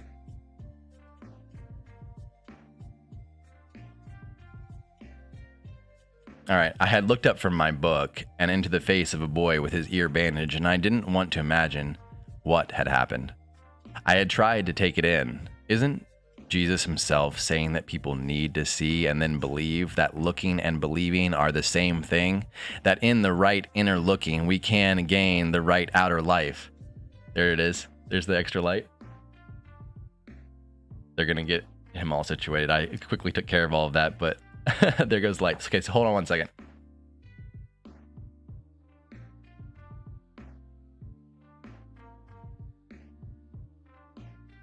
There we go. Just making sure that those lights turn back on, because when the door triggers them, they shut off. Anyways. Okay, I went back too far. 2 crickets now sing. Okay, yeah. First the eyes, always first the inner eyes. 2 crickets sing now in echo. That leper who had returned with thanks, his faith that gave thanks was counted by Jesus as saving faith. And now this, that faith is not a once in the past action, but faith is always a way of seeing, a seeking for God in everything.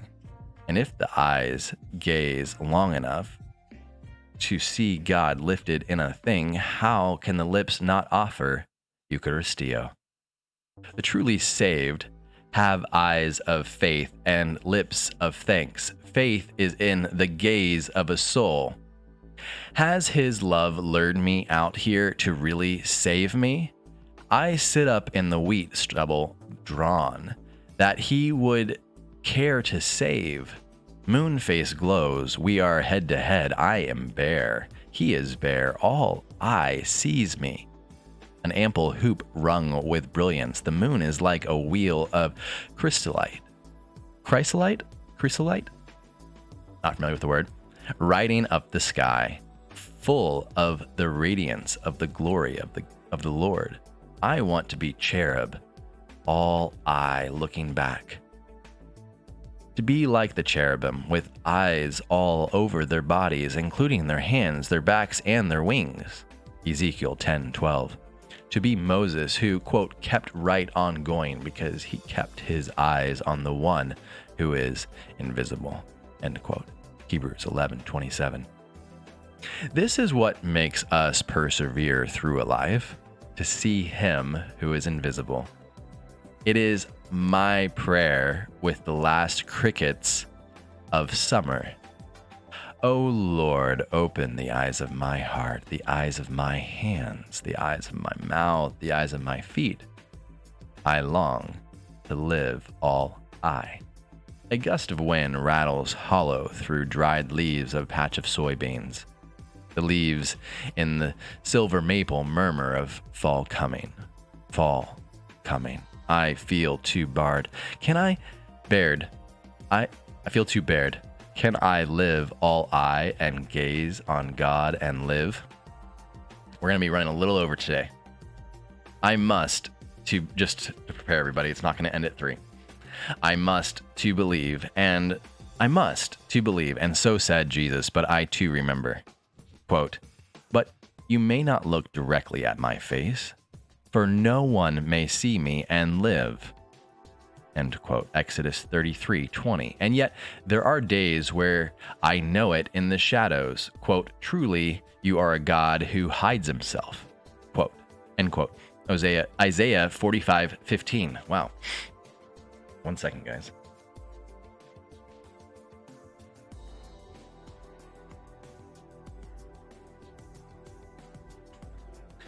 Or is it me who hides? Other times, Jacob times, I know it is the only way to be delivered from the blackness. So Jacob called the name of the place Peniel. Quote, so Jacob called the name of the place Peniel, saying, for I have seen God face to face, and yet my life has been delivered. End quote. Genesis 32-30. Genesis chapter 32:30. Guys, I gotta slow down. I'm feeling rushed for time, so I'm feeling a little bit pressed in the reading, but I have the time to read. I'm gonna slow myself back down. Welcome back, Raccoon. And yet, at all times, I wonder, can anyone with the holy stains of a pride-splotched heart see God? I look down at the stained skirt of my apron, washed in moonlight. I think I can stand here. I think I can brave this beauty, not an empty, tinned beauty, but a fierce beauty. Flaming fire. Hype. Thanks, Data. Not a empty, tinned beauty, but a fierce beauty. Flaming fire who burns through the thick mass and leaves the soul disrobed. I am naked, and I am right ashamed. I know how monstrously inhumane I can be, raging at children for minor wrongdoings, while I'm the one defiling the moment with sinful anger, hoarding possessions while others die of starvation, entertaining the mind with trivial pretties. when I haven't bowed the head and heart in a prayer longer than 5 minutes in a week.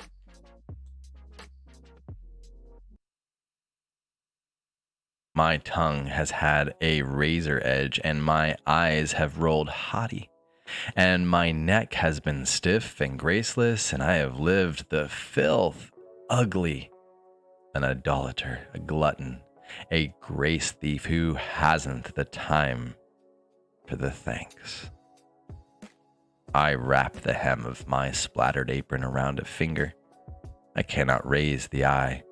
We've read it round the table at the close of the meal, us all with Bibles open, and we've read the verse with one voice. Quote, God blesses those whose hearts are pure, for they will see God. End quote. Matthew 5:8. What am I doing out here? I am filthy rags. Is sight possible? Only got one pure thing to wear, and it's got made by Jesus on the tag, and the purity of Jesus lies over our heart, and his transparency burns the cataracts off the soul. The only way to see God manifested in the world around is with the eyes of Jesus within. God within is the one seen God without. God is both the subject of my seeing and the subject who does the act of all real seeing. The word lens the inner eye wears. To sit in the theater of God and see his glory crack the dark, to open the eyes of my heart and see the fountain of his grace, thousands of gifts. I have to split heart open to more and more of Jesus. Who can split open the eyelids but Jesus? He tears the veil to the Holy of Holies, gives me the only seeing I have. I have been lost, and now I am found, and I sing it softly before the flying of the flock south. Be thou my vision, O Lord of my heart. The lunar pearl overwhelms, and I am all I to the world. It is strange how joy pains. In the burn of the egg, there is this unexpected sensation of immense moon slowly shrinking, and God expanding, widening, and deepening my inner spaces. Is that why joy hurts? God stretching us open to receive more of himself. I ache gaze on bits and blades of creation, and all things created fade, diminish, and only the features of the Creator shimmer, magnified. My eye sees through to the heights, and him and things beneath are seen for what they are, but finite talismans pointing up. That full moon rising higher holds me rapt. This is where I see it. God always sits here. Joy that fills me under full moon is the joy that always fills God. What I've run to brush up against, to press all my throbbing emptiness into, these heavy glory waters endlessly flood with him, and he spills. Skirts of stars swirl through black space, and waterfalls canter over stones. Manes of a runaway horse, the lone mushroom tilts in the shadows of soundless forest, and God sees it all. This is his endless experience, because this is who he is. Beauty overflowing. My moon wonder is but a glimpse, foretaste of what God always sees, experiences. He is not a tyrant or despot. I smile under the moon, for God is happiest of all. Joy is God's life. Don't I yearn for it to be mine? Is this why I've run, answering the invitation to live in Him who is happiest of all? I am a child again, and tonight I have run to the moon of the horizon, and this time I have touched Him, and I swirl in full apron skirt, spinning hem brushing the grass heads bowed, and I laugh joy. It's dawning, my full moon rising. I was lost, but now I am found again, Jesus, and I know what I want: to see deeply, to think deeply, to feel joy deeply. How can my eyes see? Perspective is my key to enter into His gates.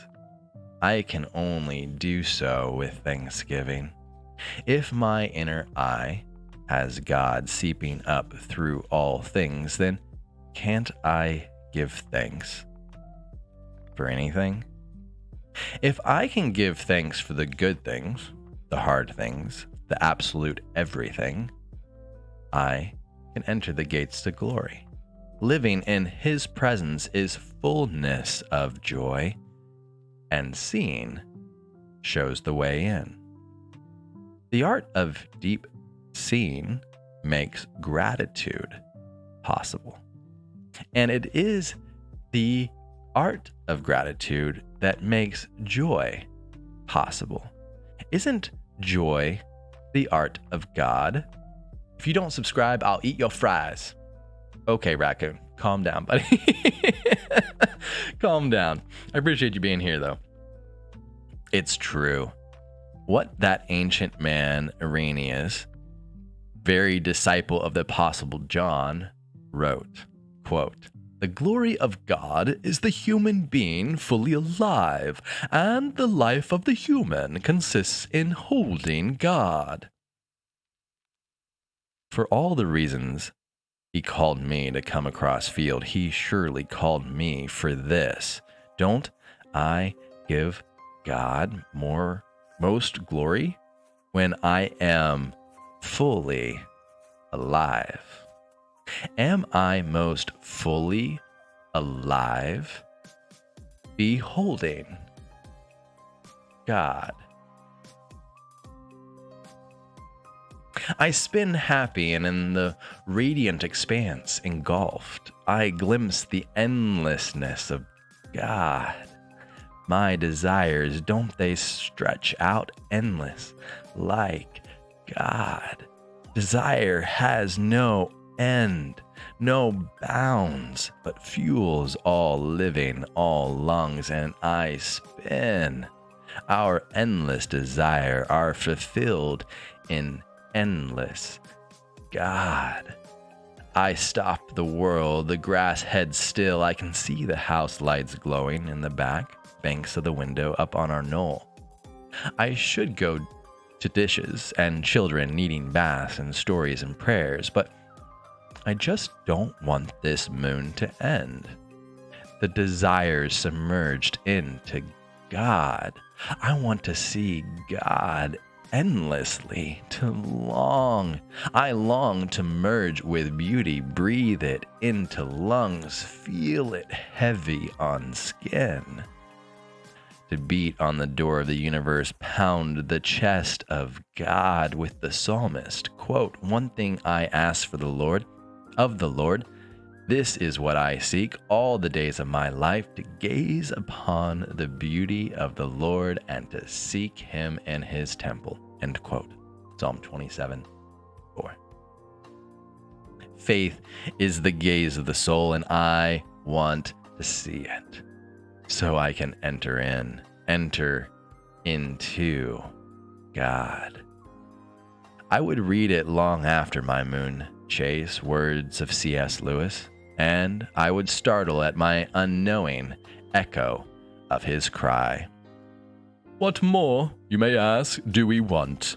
Ah, but we want much more, something the books on aesthetics take little notice of. But the poets and the mythologies know all about it. We do not want merely to see beauty, though. God knows even that is bounty enough. We want something else which can hardly be put into words, to be united with the beauty we see, to pass into it, to receive it into ourselves, to bathe in it, to become part of it. Yes. Is the longing for the beauty the happiest place of all? Longing to gaze upon the beauty of the Lord and to seek Him, the place where all the joy spills from. No matter how manifested, beauty is what sparks the romance, and we are the bride pursued, the lover pursuing. And known or unbeknownst, He woos us in the romance of all time, beyond time. I ache for the oneness. Would Eucharistio take me even into that? I would pursue, and He would pursue, and how could I have known where all this journey would lead? The moon climbs, a radiating disk gliding, shimmering space rock that slides on an invisible gossamer, and behind me, somewhere in the thickening dusk, children call, running across fields, "Mama! Mama!" And they find me and laugh that I've chased the moon, and I laugh that I have too. How I laugh. And it feels so right. "Did you catch it?" Hope Girl asks, breathless and grinning. "No, I didn't catch the curve of the moon." I look up, wishing. But I did find what I wanted. What He longed for me to know.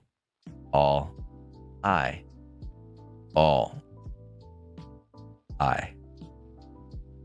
The hills darken black. We walk up the last knoll, our shadows outlined in the sun smoldering down in the west. The children talk, laugh, holler. I am happy. I smile, slip a hand into a pocket, cool night air drifting in. I'm no pilgrim at Tinker Creek, no recluse at Walden Pond. I can't live in moon moments. Could I? I live with the broken bodies. Wasn't He awakening me to beauty everywhere because beauty is the way of the inner eye? The wheat stubble scratches my legs as I walk the fields. One hand fingers the hem of my splotchy apron. I am going back. I look up, try to find her again. I'm reluctant to untether from the moon. The world I live is so loud, and blurring, and toilets plug, and I get speeding tickets, and the dog gets sick all over the back step, and I forget everything, and these 6 kids lean hard into me all day to teach and raise and lead, and I fail hard. And these are real souls that are at stake, and how long do I really have to figure out how to live full of grace, full of joy, before these 6 beautiful children fly the coop and my mothering days fold up quiet? How do you open the eyes to see how to take the daily domestic workday vortex and invert it into the dome of an everyday cathedral? How do you open the eyes to see how to take the daily domestic workday vortex and invert it into the dome of an everyday cathedral? What a beautifully scripted sentence and question. I love that. I'm going to read it a third time. How do you open the eyes to see how to take the daily domestic workday vortex and invert it into the dome of an everyday cathedral? Could I go back to my life and pray with my eyes open, wide open. Praying with eyes wide open is the only way to pray without ceasing. If I unwrap Eucharistio down to its next layer, will I find more of the answer? His love had invited me into this part of the answer. Wouldn't he lead on into the rest? I half spin, apron skirt, half a smile. Him, happiest of all. Wouldn't he show me? The children run on ahead, their voices carrying long enough, the night coming on. Excuse me. The children run on ahead, their voices carrying long through the night coming on. I come slow up the field, watching their black silhouettes fly, and the mind numbers, gifts, laughter at twilight. Glow of the front porch light. The last cry of geese. I could live blind, either in black or in blaze. I'll be all eye, all blinded by glory. The windows of home burn bright. And that, my friends, is the end of chapter 6. We are going to finish up a little bit differently today. So we've been working through the clarity chart, which is available on Discord. Highly recommend you go through that. It's very self-explanatory. I'm not going to read through that today just because we're a little bit shorter on time. I've gone over. Really enjoyed reading those. And don't leave us, Cash. I'm not leaving just yet. I'm going to read one more thing here. This is your personal Bill of Rights. I posted it also in the Smile Zone on Discord recently. And I started reading it to a couple of my friends, because I feel like everybody needs to hear it, but I didn't get the chance to finish it. So, yes, Smile. Is it Smile More or Smile Zone? That's a Roman's thing. I don't know about that. Okay, but I do have the Discord channel available of Smile Zone, and in that, Roman Atwood. I know who that is. But I didn't know that was his thing. In the Smile Zone, you will find the clarity chart, which I recommend going through on a weekly basis. We've been doing it every Sunday, and I'm motivating you to do that, or encouraging you to do that as much as you can. We're trying to do it for 12 weeks straight, and then we're going to check in and see how everybody felt like it affected them, if you so desire. But today, I wanted to finish it up by reading your personal Bill of Rights, which I do firmly believe is everybody's personal Bill of Rights. In fact, this was given to me, oh, wow. How many years ago? 5? Almost 6 years ago. 6 years ago now. By my counselor, as a matter of fact. When I was going through counseling because of everything that I was dealing with in a relationship with my son's mother, as a matter of fact. But I was going through that counseling and I was given this personal Bill of Rights. And it's something that I had posted up in my room for the longest time. Even when I moved back here to Tulsa, I printed it up and had it posted. That paper kind of fell apart over the years, and I ended up typing it up to keep forever. And this is the typed version of it that I made myself, and I have shared in the Discord because I feel like everybody should read this. Remind yourself of this. Post this somewhere that you are reminded. So we're going to read through that, and this is going to be the end of today's stream. Yes, we're in Adobe Acrobat, obviously. But you can read it in any PDF viewer. Personal Bill of Rights. Number 1, I have the right to ask for what I want. Number 2, I have the right to see. Weak. This is Adobe Acrobat Pro, by the way. This is not weak, by the way. I could edit from Adobe Acrobat Pro. You cannot do that from Opera GX. Raccoon, I'm just giving you a hard time since you wanted to give me a hard time. All right. Number 2, I have the right to say no to requests or demands that I cannot meet. Number 3, I have the right to express all of my feelings, positive and negative. Number 4, I have the right to change my mind. Number 5, I have the right to make mistakes and do not have to be perfect. Number 6, I have the right to follow my own values and beliefs. Number 7, I have the right to say no to anything if I feel I am not ready, if it is unsafe, or if it conflicts with my values. Number 8, I have the right to determine my own priorities. Number 9, I have the right not to feel responsible, or excuse me, I have the right not to be responsible for the actions, feelings, or behavior of others. I have the right to expect honesty from others. 11, I have the right to be angry at someone I love. Number 12, I have the right to be myself, to be unique. Number 13, I have the right to express fear. Number 14, I have the right to say, I don't know. Number 15, I have the right to give. Number 15, I have the right not to give excuses or reasons for my behavior. 16, I have the right to make decisions based on my feelings. 17, I have the right to my own personal space and time. 18, I have the right to be playful. 19, I have the right to be healthier than those around me. 19, I have the right to be healthier than those around me. 20, I have the right to feel safe and be in a non-abusive environment. 21, I have the right to make friends and be comfortable around people. 22, I have the right to change and grow. 23, I have the right to make my wants and needs, I don't know where make came from. I have the right to have my needs and wants respected by others. I just flipped those words. I'm trying to see where make may have came in. But anyways, make friends. The word was there.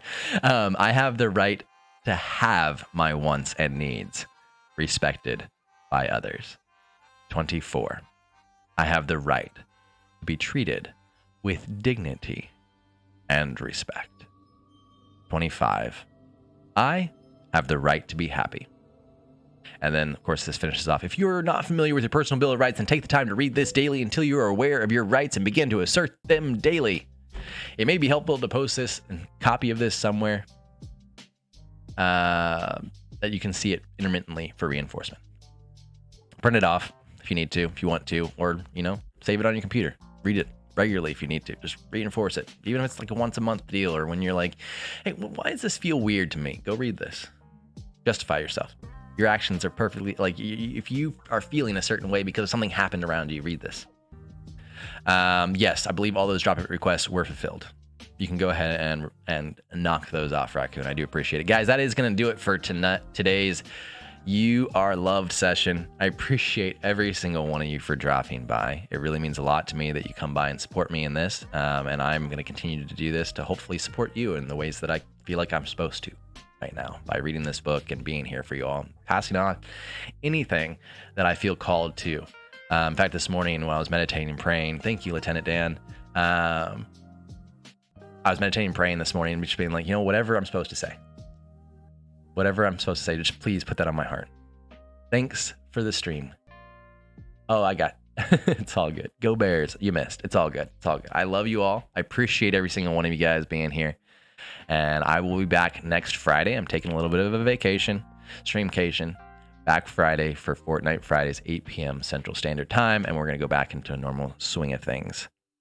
Cash, dang autocorrect student. I got you, buddy. I had a feeling that's what you were trying to say. Guys, if you are feeling like things are not where they should be, I'm happy to chat. I may not be as responsive as I would like, just because life is often crazy. But I do appreciate you all. I'm here for you all. Hit us up in Discord. If anybody that comes back and watches this, everybody that you see chatting is in the Discord. They're all wonderful people. We're here to help any way that we can. Don't ever forget that you are loved, that you are worthy, you're talented, and you can and will succeed. So don't give up. If you're looking for a family, come find us on Discord. I'll see you guys next Friday for Fortnite Fridays. Keep it real and keep it classy. I'll see you on the flip side. Love you all. Peace.